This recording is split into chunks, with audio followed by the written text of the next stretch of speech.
This is a reseller's life. Today, I want to talk about the most interesting and motivating thing about reselling, but it's a little bit weird. I'm going to get straight into it. I just want to make sure that you guys can hear me in the chat, and then I'll get straight into the weirdest thing that is also the most motivating. And I know a lot of you guys watch me to stay excited about reselling, and this is super important. So I just want to confirm that you guys can hear me, and then I'll get into it. This is super important. So I just want to confirm. What's up, guys? Once you guys confirm this is working, I'm going to get straight into it. Yeah, working? Okay, let's get straight into the content. Thank you guys for joining me. Today, I want to talk about something that is crazy, which is everything works at slow speed. And I'm going to give you guys an analogy to start off quick. I just had another accident in my rental car business. This is the 8th accident I've been in, and they gave me a rental car. And I rented a lifted 2015 Toyota Tacoma truck because I thought it would be fun. And this truck is lifted. It's got huge monster tires on it.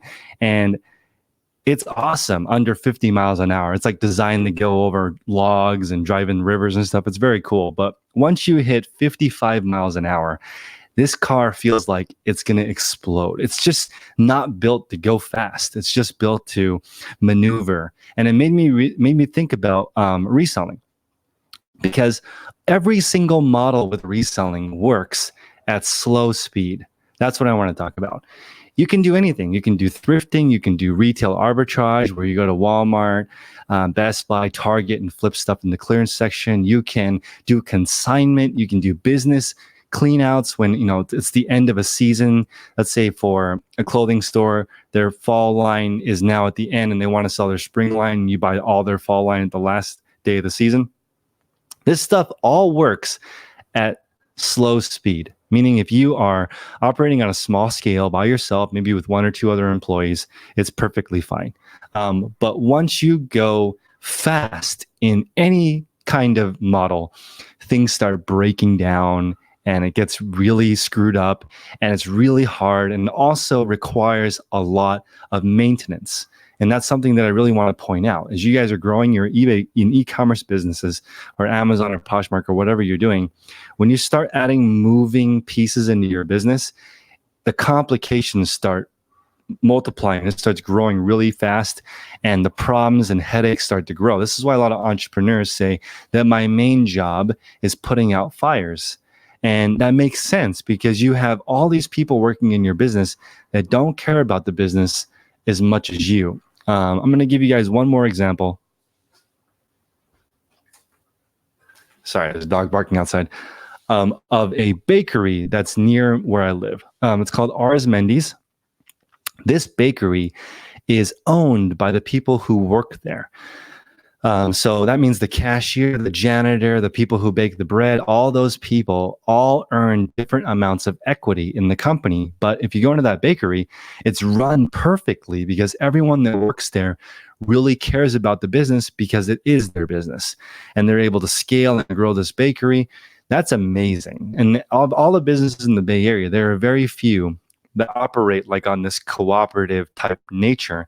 And it's very, very hard to pull off.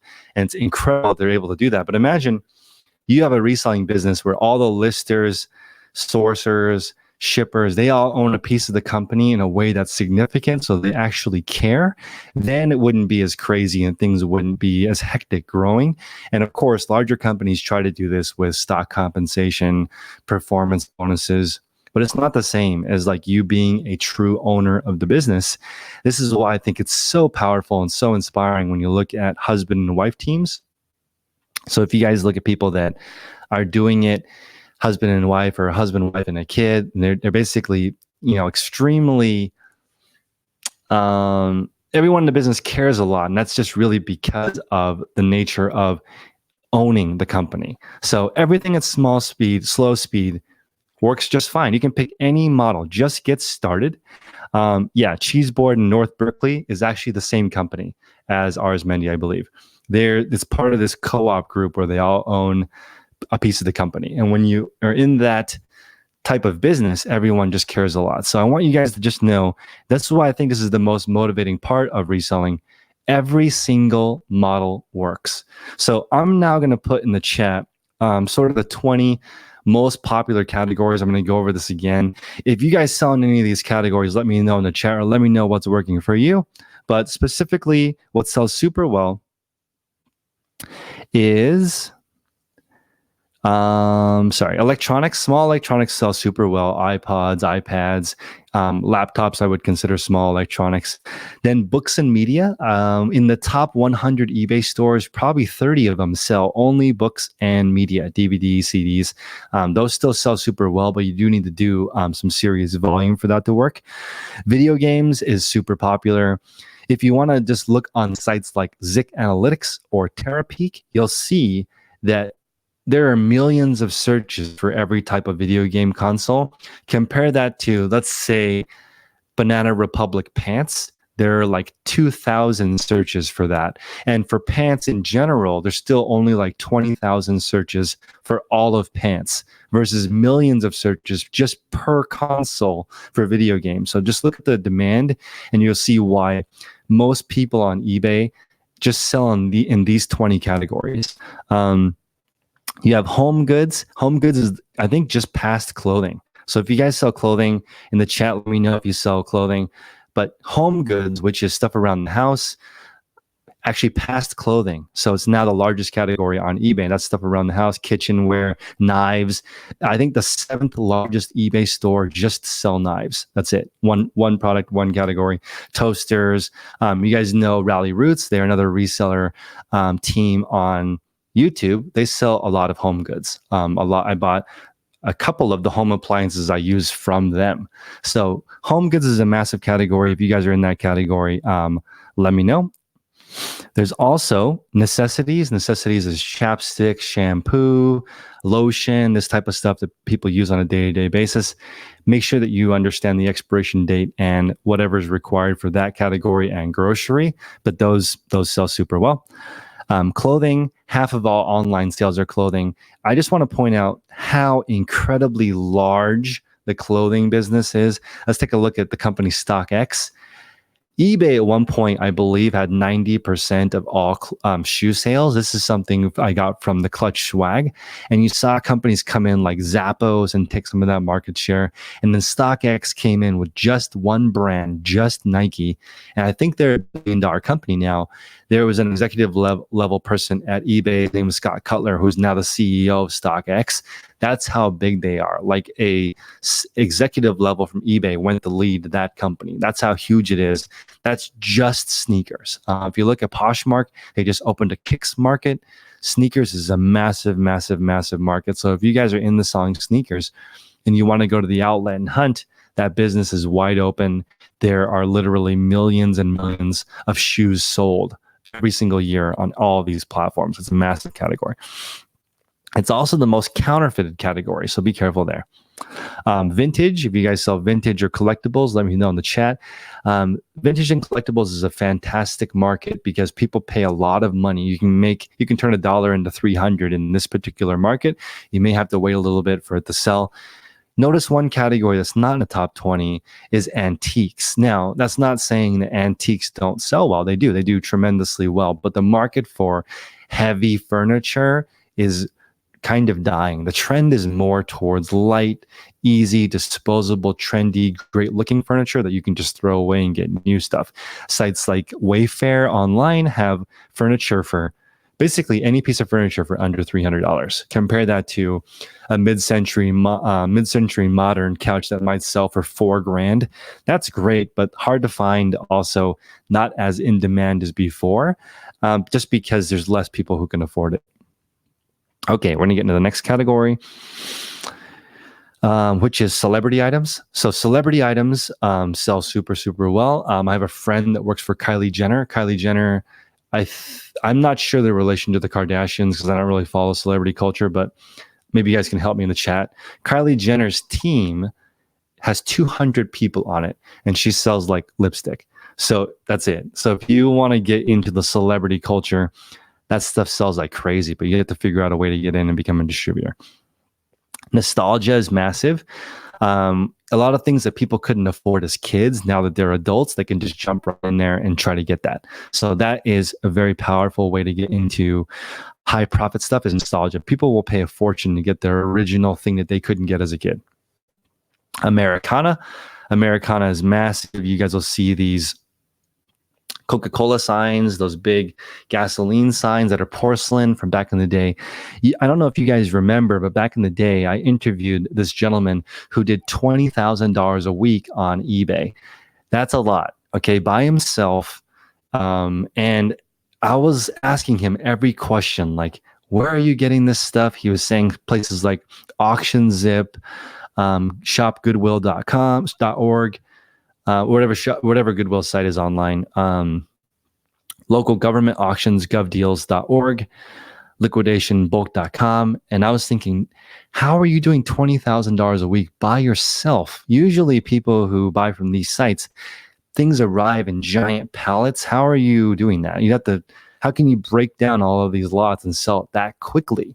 I asked probably 30 or 40 questions trying to figure out what he was doing that's illegal, because the way he presented himself, there's no way to do that kind of revenue the way that he was talking. So anyway, somebody noticed the background of this guy's interview, and they found his store. I don't know, that's just amazing. So thank you to the YouTube audience who was able to figure out his store based on the background of the YouTube video. That's amazing.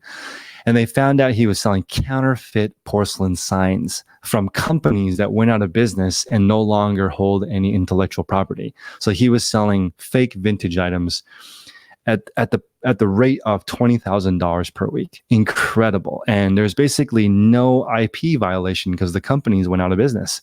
He was selling old Americana from companies that can't sue him because they're not around anymore.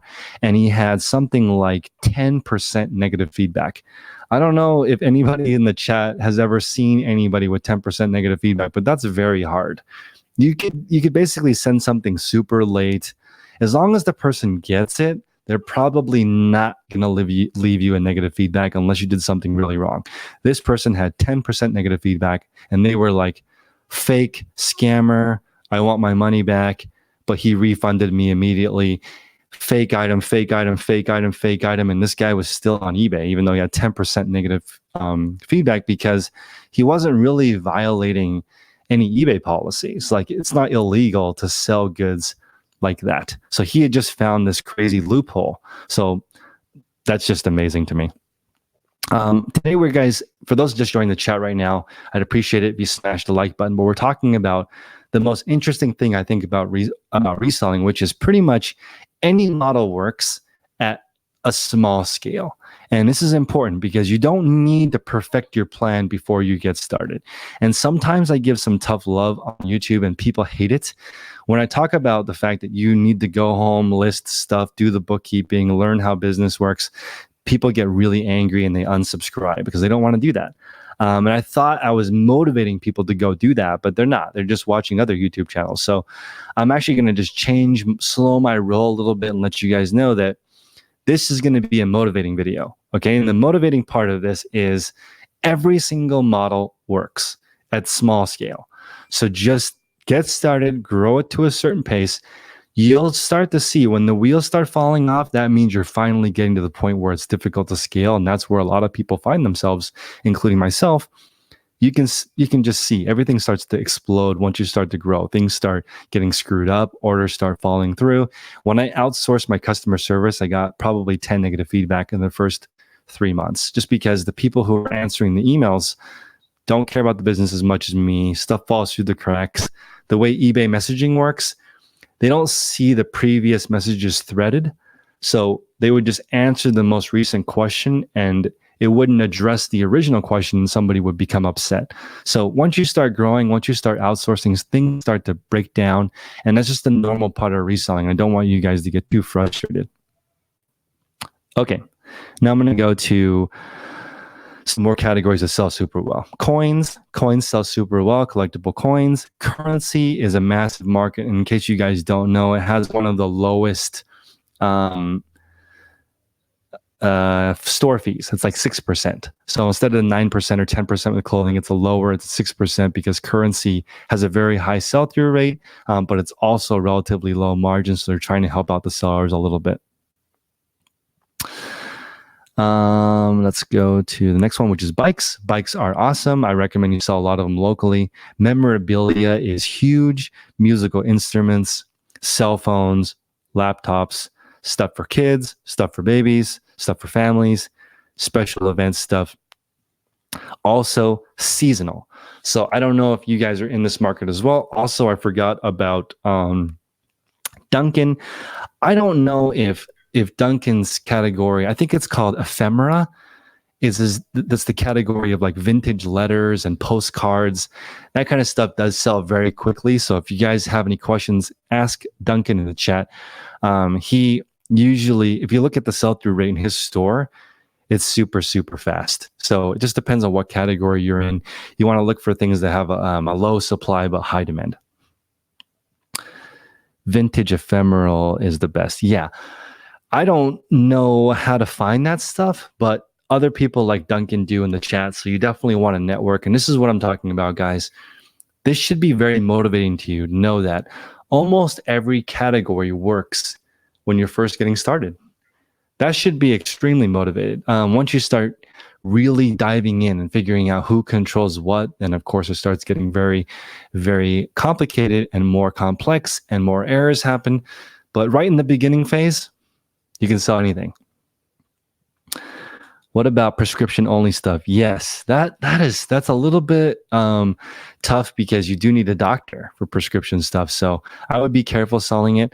But of course, that stuff's going to be more pricey since it's not available without a prescription. What's up, Ciosa?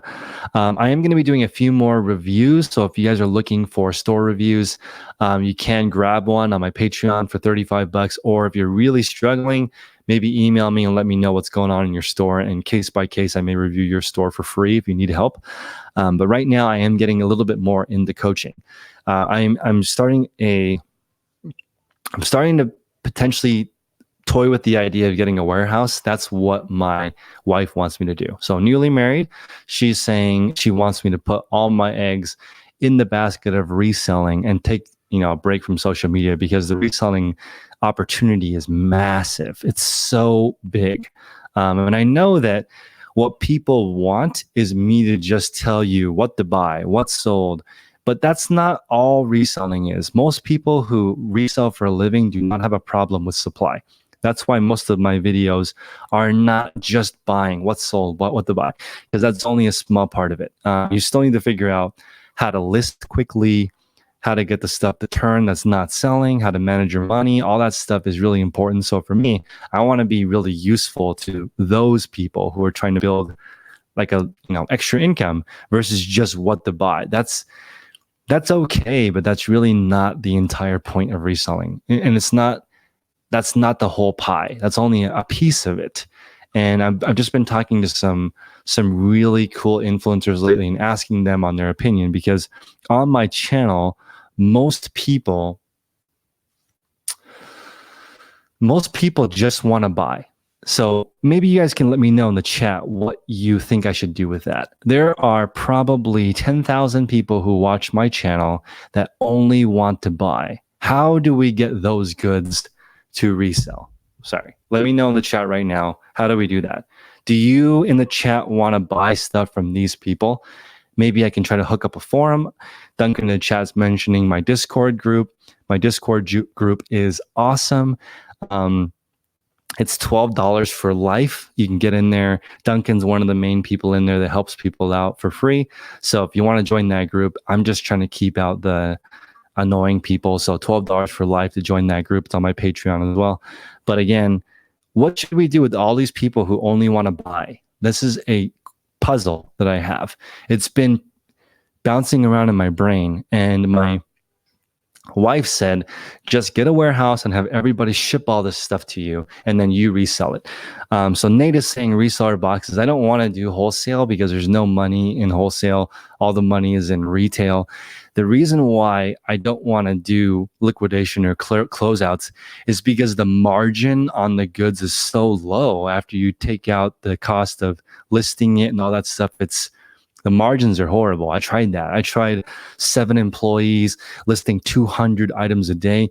This year, originally, my goal was to list 52,000 items. I was thinking, what if I just wake up, put my David Goggins hat on, and just list all day with my crew for a whole year? But the thing is, it was so miserable. I couldn't handle it. I did not want to list 200 items every single day.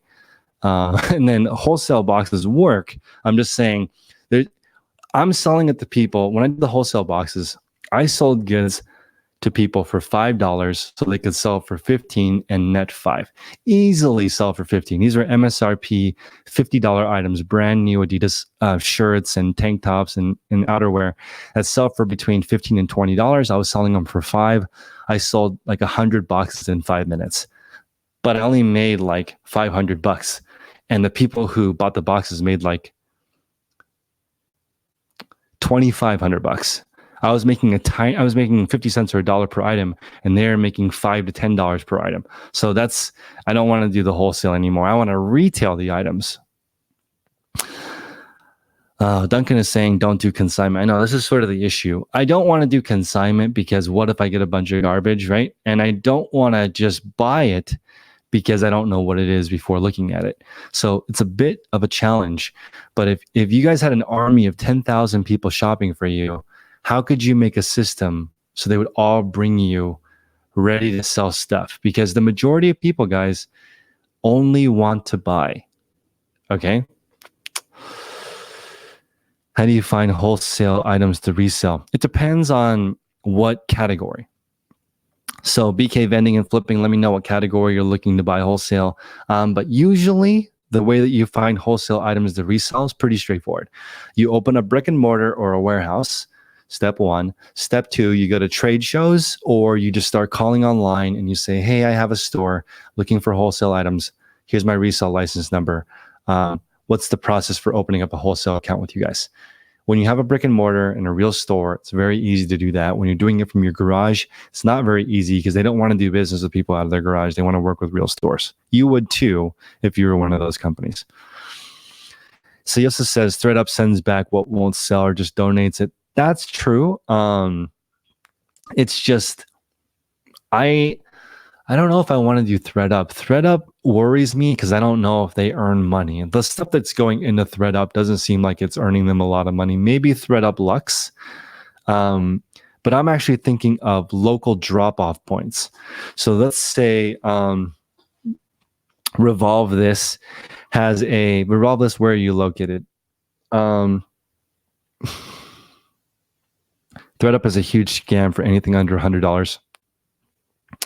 That doesn't surprise me, but for me personally, I don't want anything under $100.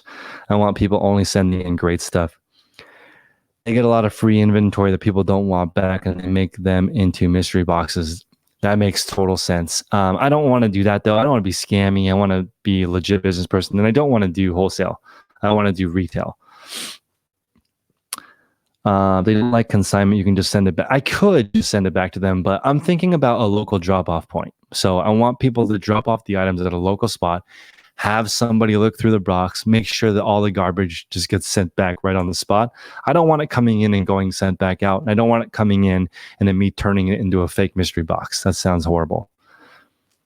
They just don't like shopping. Exactly. Duncan hit it right on the spot, and I came to that conclusion too. People only like the shopping part. The shopping part is real. It's called retail therapy. I think retail therapy is an actual term. When you buy something, you get you feel great because it feels like you're actually making progress towards something. Just put out a list of things that you are looking for. I agree with that. From talking to my mastermind group and talking to different people today, people are saying it only works when you pick a specific niche only shoes, only books, only medical devices, only topicals. James is in the chat. What's up, James? You're trying to develop processes to handle sourcing more.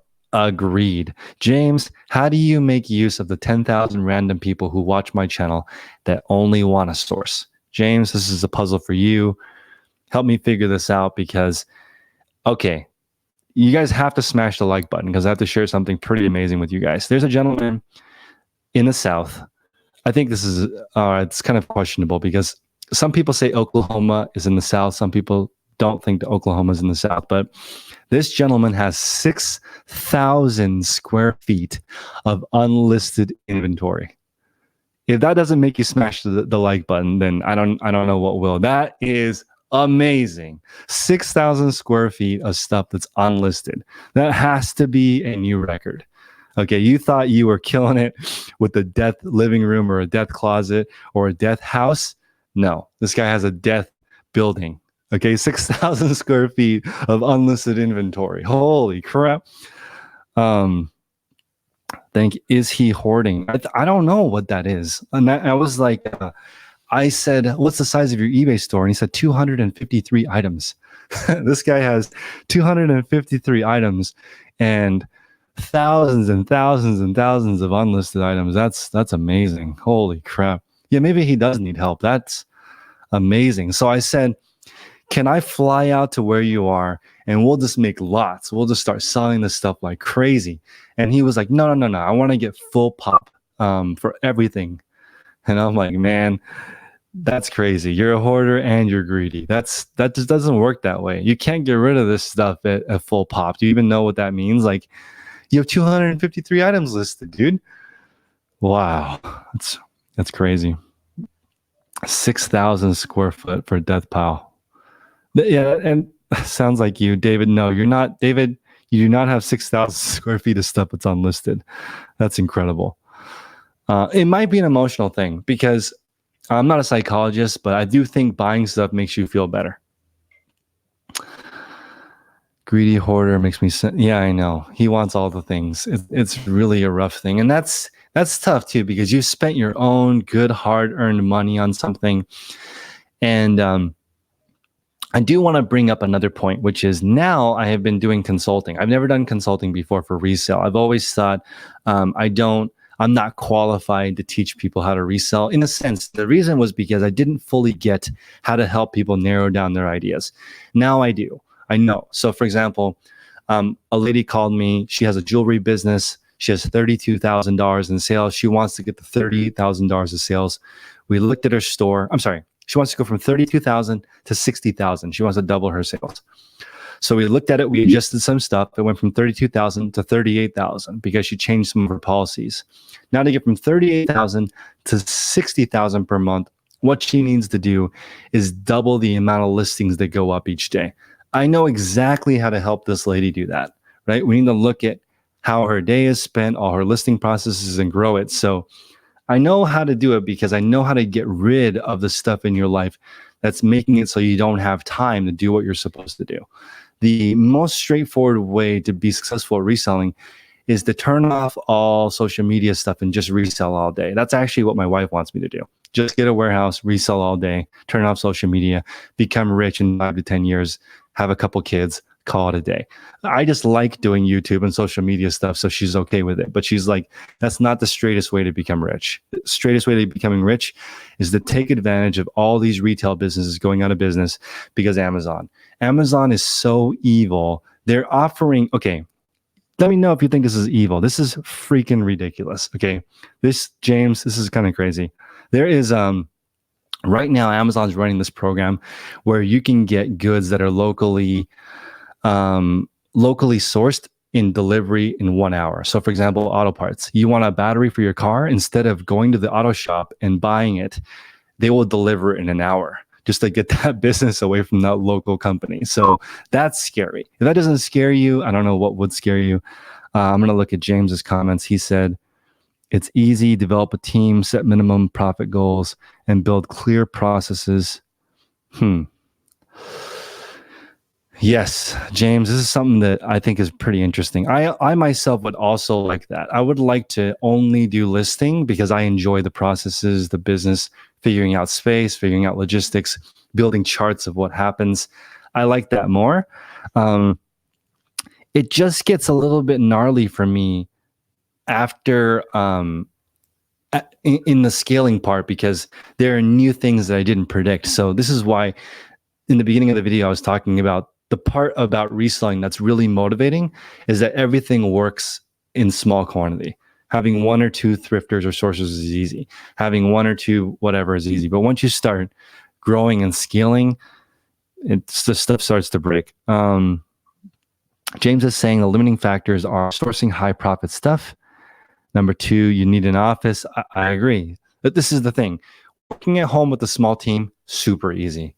Moving out of your house into an actual warehouse with real employees, starting to pay workers' comp, worrying about people's safety, not so simple. Accounting and inventory management is not automated. It's not automated on eBay. It's freaking manual. It's garbage. People have personal buyers and shoppers. I agree. I have that. Right now, I have to share that I'm so lucky because I have a thrifter that thrifts full-time, high margin stuff for me. He's buying for $5 and selling for $50 on average. That really makes it easy for me because I have more runway. I have more time to think about things just because he's out there generating cash flow for me, but it's hard to replicate. I'm not having an easy time finding more people like him. Dude, James said that he would much rather build a replenishable based business. PharmaPacks is the largest the largest Amazon seller. They did 500 million last year, something like that. They're the largest Amazon seller, third party, and they only have 10,000 SKUs.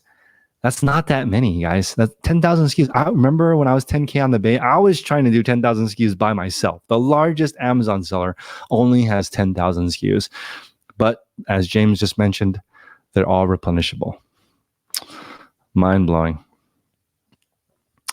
Michael Kelly, I'm actually geared up to do one video a day. I just got thrown off by getting married. I was not prepared for the mind blowingness of that because I realized at my wedding that all the stuff that I like to do was essentially free. I had brunch at my place with all of my closest friends. I cooked eggs Benedict with them. I made hollandaise sauce. And the whole breakfast for 10 people was like $56. And I'm like, why am I hustling so hard when this stuff is so cheap? Like I can get a job at Starbucks and afford this. And this is my favorite part of living. So it took me a few days to recover from that, realizing that all the stuff that I want is essentially super cheap. And, I only have to work really hard if I want to buy expensive stuff. If I want to live within my means, don't need to work that hard. Don't need a huge store. Amazon is a big team. You've been saying this forever. The FBA sellers are more. I know. Tommy is right. Amazon is scary. They have so much going on right now. Where I live, it's not uncommon to see one cashier handling 12 robotic cashier systems, right? So that used to be 12 jobs. Now it's one job of a person just making, and they're not even doing anything. They're just making sure that you set the item down so it can weigh it and confirm that you're not shoplifting. That they're just overseeing the operation. It's crazy how many jobs are being eliminated where I live because of Amazon. If you list 20% more than 50%, Duncan's just talking about vintage ephemeral and how well it sells. How do you find replenishable items? Great question. This is where you have to do some market research. And this is, Gary Vee released a video today that really struck me hard. And I'll just summarize it for you guys so you don't need to watch it. He was saying you don't need a mentor. The market is your mentor. Look at what's selling. That's your mentor. Not me, not other people online, okay? Not Instagram. eBay solds, Amazon solds. Find out what's selling on the websites. That's your mentor, not us. Okay, we're just here to be shipping background music for you guys. That's it. We're just here to give you guys some ideas. We're not your mentor. The mentor is the market. You have 40,000 books to list. Holy crap. David, somebody reach out to David and figure out how to list his 40,000 books. David, send me an email, chris@dailyrefinement.com. We'll figure out a way to get those listed. That's insane. You do not want that many things that are unlisted. Let's get those listed ASAP. Rich people in SF don't have time to steal. That's probably true. There's no, maybe that's why there's only one person per 12 checkout stands, because people aren't actually stealing. I don't know, but here jobs are being automated. Also, maybe put this in the chat if you guys have seen this where you live, because I didn't know about this. In my mastermind call today, someone had mentioned that they're considering homeschooling because of the issue of drugs in schools. That blows my mind. Maybe that's actually true. Maybe in all areas, drugs are a huge issue. Here where I live, it's a huge issue. There are basically people everywhere that are just sprawled all over the sidewalks that are homeless. A lot of them are ex-veterans, unfortunately. The amount of homelessness and drug problems where I live is ridiculous. I mean, I do live in Oakland, but I don't know about having my kids go to public school here. My wife did go to Oakland High. She's like a very rare case of a person going to a school in the inner city, not inner city, but I make fun of her and say that she's from the inner city, but she's like not quite like that. But it's not very successful to go to one of these schools. So that kind of is scary, right? So I don't know if you guys are in a situation where near you there's a lot of drug use, but that scares me. That means that reselling is like kind of one of the strongest ways to make money right now, because normal jobs are being obliterated by automation. I really fully believe that. I don't think that universal basic income is going to work. What Andrew Yang, is that his name? Yang was saying that we should give everybody $1,000. I think we should try to make education free. That's not easy, but trying to make education accessible to people is really going to help people get to the next level instead of making education 50 to 100 grand. I don't even know if that's really going to help you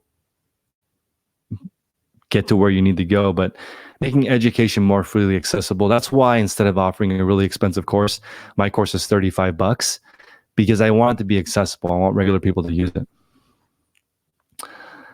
Public schools, drugs and bullying will probably be homeschooling. That's insane. Janielle is saying, do I prefer a few high-ticket items rather than many low-profiting items? No, I prefer volume, personally. Right now, I'm working on a product that I'm hoping should sell 10 times a day. That's $40, right? So I don't like necessarily the high ticket item. There's a lot of fraud. If you want to be like my friend Prince, and he's like dead. Like when you meet him, he's like emotionless because he has a very, very high ASP and more than one return a day. So imagine if your ASP was $200 and every single day somebody's trying to scam you. That's like a $200 kick in the nuts every single day. After that, you just lose all feeling and you become an emotionless robot, because that's brutal. That's why I prefer selling really cheap stuff that you can just refund to people. You own a dry cleaners and you're trying to build a clothing store on eBay. Awesome. So I'll tell you right now, I just barely started offering consulting, and the people who are reaching out to me are usually 50 to 60 years old, and they have between $50,000 and $500,000 to invest. This is the most common person reaching out to me for consulting. Chris, how do I grow my business from 3,000 to 20,000, from 20,000 to 50,000? These are people that are very serious and want to grow. That's why I kind of wanted to shift my focus away from resellers and more towards normal people, because a lot of resellers, no offense to people, I consider myself a reseller, are kind of stuck in their ways and they don't want to learn. They want to get as much money as they can, doing as little as possible. And that's not really what I'm looking for. I'm looking for people who are trying to deliver value and get paid equivalently. They want to deliver $30,000 worth of value and get paid $30,000. They're not saying, how can I buy something for $1 and sell it for $1 trillion? You know, hanging out with those people all day is getting kind of old. Yes, James. How do we do this? So Naval Ravikant this guy I really like said that the easiest way to fix the world is to just educate everyone to becoming an engineer. I 100% agree with that. James, I think you're an engineer. What's your background? What'd you get a degree in? That's what I'm talking about. And the people that I know that are engineers, and is the engineer's ring an actual ring? I think it is. But I like that. I like engineers more than most people. I would say half my friends are engineers because they're just designed to solve problems. That's what they do. They find a problem, they solve it. And I love it. You got to get better in front of the camera because you want to share with this community. Yes, James, you need to get better in front of the camera. Just start doing it. Just start talking, and you will get better at it. My first videos are so bad. So anyway, you have one eBay store that has a lot of clothes and occasional hard goods. Should I get another store and separate clothes and hard goods? I don't think so.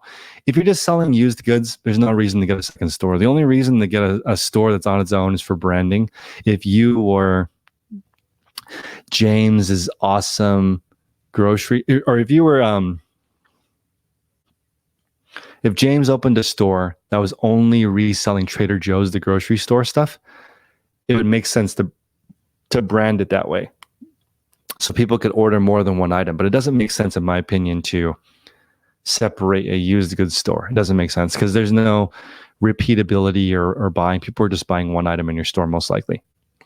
Balta, thank you for the super chat. $2. Thank you. Yeah, that's true. James is saying Six Sigma is kind of old. Lean methodology is crazy. I would love to get some kind of lean tattoo. So James, give me some ideas. Hit me up on Instagram. I love the lean community a lot. Those people are a little bit annoying, but they get the job done. They're problem solvers. Now that I find myself teaching young moms, logistics and supply chain management is James's degree. Logistics and supply chain management. Awesome.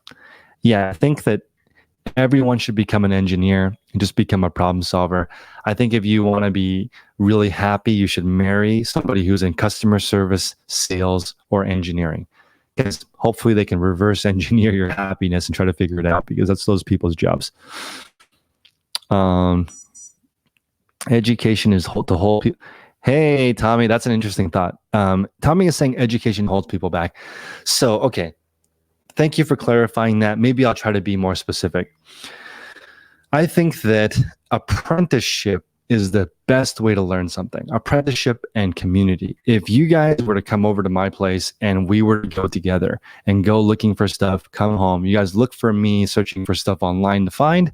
I have a folder on my desktop called Snipe $500 Daily, because my goal is to be able to snipe $500 profit in my daily routine from the comfort of my, actually, to be honest, I want to do it laying down in my bed when I wake up, but I'm not that lazy. I'll get out of my bed and go to my computer, but I want to snipe $500 worth of stuff daily. If you guys were to come here and watch me do that and then do it on your own, that's pretty powerful. I consider that a form of education, Tommy. But going into a classroom to learn about memorizing something, I agree with you. That's not really useful. It has nothing to do with the real world. There's enough for everyone to be prosperous on eBay. Kind of. Not in every single niche, but overall, yes.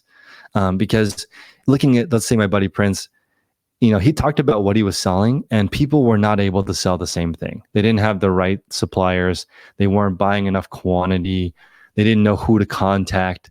So, not enough for everybody in that one category of GoPros, but maybe plenty of room for everyone in the whole market if everyone was a problem solver. That's just something that I really want to be specific about.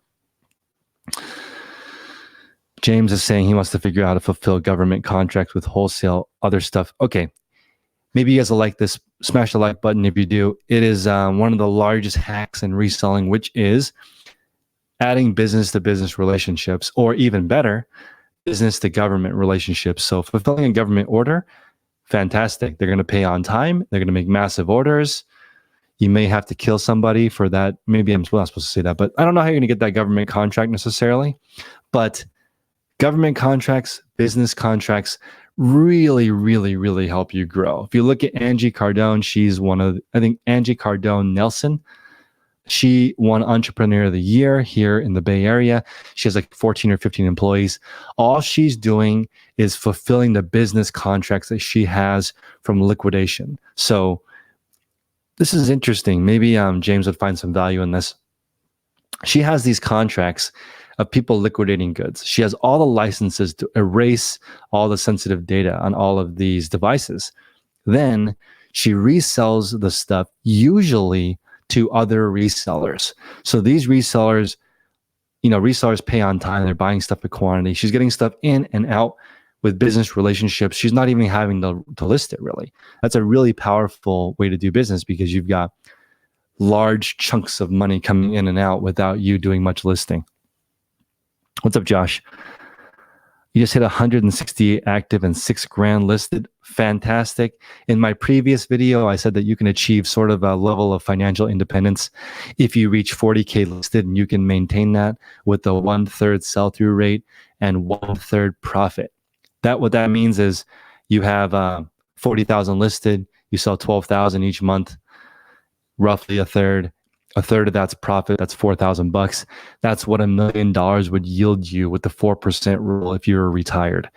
Most people are not going to be able to save $1,500 a week and retire early in the FI community really quickly.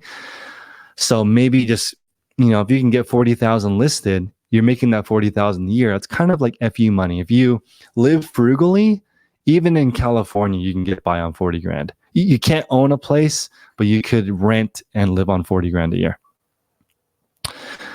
Oh, come on. Do I find any 49ers jerseys and Raiders jerseys? For sure. One of the things that I find a lot of out here is A's jerseys. And A's starters jacket sells for between 100 and 125. I find those all the time. So know your niche, know where you live. In the Bay Area, it's not cold, so thrifting a jacket, that the popular team is very popular. Drummer has 64,000 listed. Fantastic. If you want to, this is where I was talking about. This is how when stuff starts to break. So if I were to tell drummer, how do we go from 64,000 listed to 128,000 listed? He'd be like, holy crap, I can't do what I'm doing right now. And everything would start to break and be destroyed until he figured it out. Then he would start over again and keep doing that. Would I consider selling high-end Gucci, Louis Vuitton, Fendi replicas? No, I would not. But that doesn't mean that people aren't doing, a lot of volume there. It's illegal. That's the reason why I don't want to sell replicas, because you're capitalizing on somebody else's trademark illegally, right? So I'm not a big fan of selling replicas. Unless you are being funny and you sell Burberry and somehow it's so different than the original Burberry, I kind of find some value in that because it's silly and funny. But no, I wouldn't consider selling replicas. Keith is at 31K listed. Bajard is saying, I am so losing this reselling thing. Don't freak out. Reselling works at a small scale. So for most people who are watching right now, earning an extra $500 to $2,000 a month, doable. Just pick one thing and do it. Earning more than that's going to require more of an effort. Joseph, thank you for the super chat. $5 is much appreciated. Balta needs to automate and delegate. I agreed. Nate just hit 42K listed. Amazing. Man, I need to get like a bracelet and you just mark down what you're listed and just grow that number until you feel comfortable. At my highest level, I had 265,000 listed. Okay, I'll tell you why that sucked. I don't know if James is still in the chat, but I'll tell you why that sucked for me. I'm not built to handle 285,000 listed. I'm built to handle 150 to 200,000 listed. And I'll tell you why. Everybody has an internal thermometer of how much money you're supposed to make. This is really important. Hopefully you guys write this down. You have an internal thermometer of what you think your time is worth. And that's pretty much the maximum you'll be able to make. Because in order to make $400,000 a year, that's $200 an hour. You would not be doing your own laundry. You would be optimized. When you're making that much money, you have to really focus. You have to be well rested. You have to know what you're doing. You have to be educated in your specific niche. You have to have, okay, let me take back the word educated. You have to have specific knowledge in a niche, be really good at what you do. You have to have a $400,000 a year effort in order to make that much. Whatever your internal thermometer is, if you have 42,000 listed, you have a $20 an hour effort in reselling for the amount of time that you're doing it. That's what I consider. I consider the amount listed, how much you can comfortably make a year if you have a decent decent sell-through rate. Nice. So Chris turned $40 into 1,500.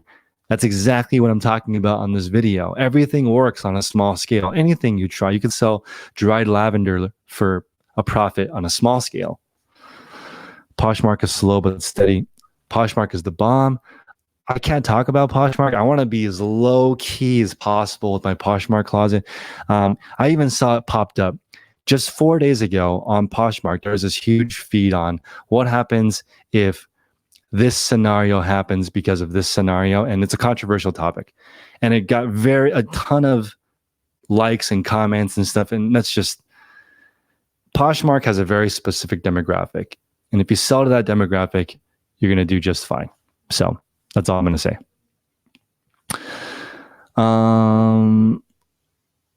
Where do you still make some monies?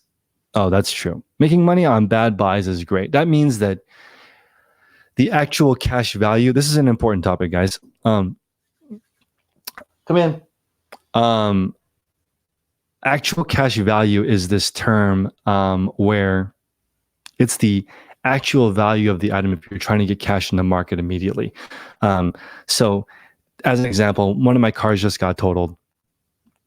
The actual cash value of the car was $5,900. That's how much the car would yield in the market in cash immediately. And that's sort of the value that they try to pay you on. Chris is talking about still making money on bad buys. That means you're getting an item for really, really cheap that you could still sell it at that value without losing any money. So as an example, let's say a PlayStation 4 has a certain market value at 200 or 400 or something. You could turn it into cash in 10 minutes if you sell it at X number. That should be the number that's the highest amount you pay for an item. That way you don't get stuck with inventory. That's why I don't necessarily recommend clothing to get started, because there's no instant cash value for clothing. You have to wait for it to sell. You need to wait to find somebody that's looking for that sweater to get the sale. You can't instantly convert it into cash like a video game. DFW Kicks, he's sourcing 1/3 of his items on Poshmark. Incredible. Balta said it took a year before he could look at items and find the margin. That's the best year of education ever. The number one thing that holds sellers back is they don't fire themselves from the task. Yes, that's so true. Meaning you can't be the technician and the manager and the entrepreneur. This is the E-Myth revisited. You can't do all three things in a business. You can't do all the work, keep track of all of it, stay motivated, and grow the business. That's too many people. That's 4 people in the same person. You have to be one of those people and start hiring things out.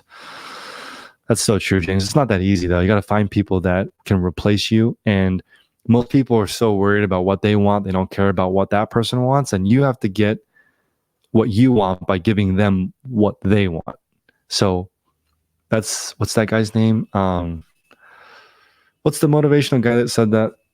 You can get anything in your life that you want from helping others get what they want. I butchered that.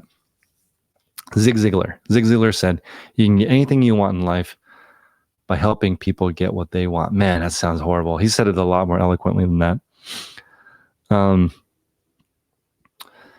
Your $3 listings on Posh. Oh, that's a good question. So Bald is asking about the $3 listings that I have on Poshmark. I used to use those for bundles. On Poshmark, you have listings that ship for the same within the bundle as long as it's under £5. I was getting so much free inventory that I was just like, let's just list it for $3 on Poshmark because it's just going to get bundled with another order and just go out together. I don't lose any money on those listings, so it's just something that I was using to build up my average order size. But that being said, I haven't been that active on Poshmark because I've been more focused on replenishables, like James was saying.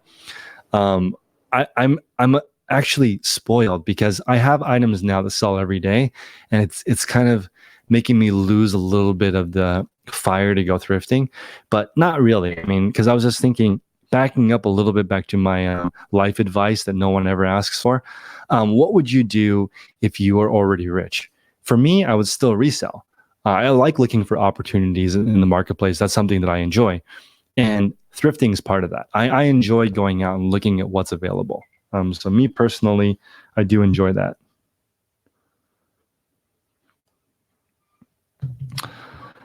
How to avoid the 5% extra fee charged on eBay? Wow, this is a good topic. So I actually posted a video because I think that eBay should be sued for this. They have a 4% fee if you have high item not as described. This kind of made me not want to sell on eBay at all because you can have 100 sales and 5 returns, and now you're in the high item not as described bucket, and they charge you 15% fees instead of 9. Totally different. 4% penalty on the total sales price for having too many item not as described items. There's so many people with 100% perfect feedback that still fall with this penalty, and I think it should be against the rules to have a penalty and not disclose exactly why. That would be like getting a parking ticket, but they don't tell you why, right? They're just like, you made it, you parked incorrectly, but we won't tell you exactly why. That should be illegal. They should put right on there what the infringement is, how much you get fined, instead of just making it up. I don't like that. It really bothers me. So there's no way to avoid that other than trying to reduce it by offering free returns at your own expense, right? It's kind of blackmail, in my opinion. James is working on hiring his first VA to get to the next million in sales. Great job. James, I only offer one course and it's $35. And I've actually given it away. Some people are really broke. Like if you show me that your store is doing really well and you don't have enough money and you want to put that $35 in the new inventory, go for it. But like, if you're not willing to invest $35 in your business, what are you doing? Like, why are you doing this? Like, that's a really small investment. It's not like I'm asking $1,000. The only reason I'm doing that is because making these videos take so much time that I'm just trying to offset the cost a little bit. But just one course, all of my information is in there. All the lectures are in there. All the basic how-to is. And then you just do what Gary Vee says, let the market be your mentor, not me, not whoever else is talking online. Start selling stuff. Let that be your dictator. Let's see.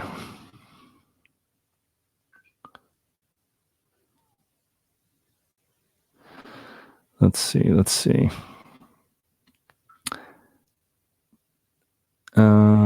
see.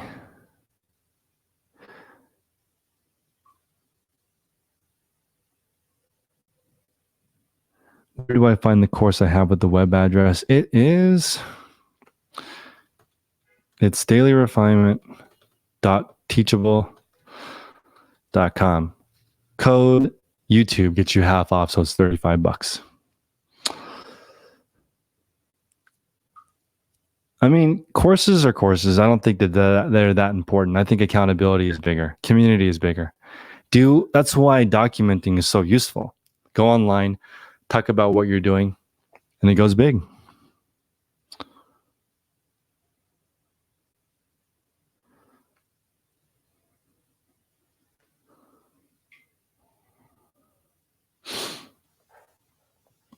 Your store's legit new as it can get you. Is Terapeak good to use what's selling in the market? Yes, Terapeak and Zik Analytics should give you an idea of the quantity of items selling on the market, for sure. All right, guys, I'm going to call it a day. Thank you, everyone, for joining. If you haven't hit that like button, smash the like button. This content was really designed to keep you motivated. Everything works at small scale. So just get started. It doesn't really matter what you pick in the beginning. Everything works when you're first getting started. Stick with it. Learn. Let the market be your mentor. Don't listen to people like me online as much as you listen to what's selling online. Okay, figure out what's selling. Sell more of that. I'll see you guys next time. Take care.